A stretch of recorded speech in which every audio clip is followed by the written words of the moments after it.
Hi, I'm NewsTaco editor Sara Inés Calderón, and this is your weekly roundup.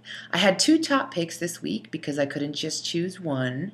One of them was my interview with Lalo Alcaraz's immigrant character from the 1990s anti-immigrant period in California, Daniel Deportado. That was a pretty popular story this week.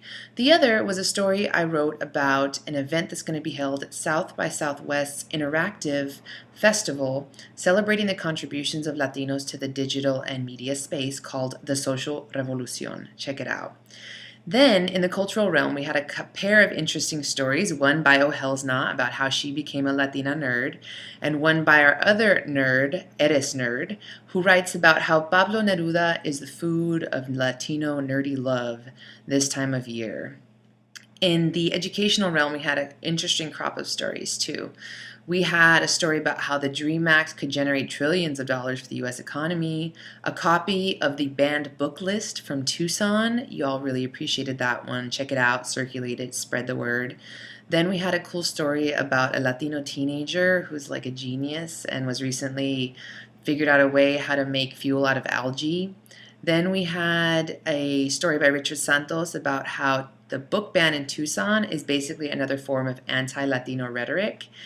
And then we had an interesting piece that our contributing editor Renee Saldaña did with her friend Kyle in Chile about the word cachay, which is a Chilean word. And so that one was pretty cool. You should check that out. In the political realm, we had a varied set of stories. One was an interview with the congressional candidate from Southern California, Dr. Raul Ruiz. He's hoping to be able to change it up in a traditionally Republican district because of redistricting. It's an interesting story. Check it out. Then we had a story about a dreamer named Yaneli and how the DREAM Act could help her in particular. It was a pretty popular story. You all read it a lot this week. And then we had a bizarre story about Tea Party Republican U.S. Senate candidate from Texas, Ted Cruz, of Cuban origin, who said that Spanish is the language of the ghetto.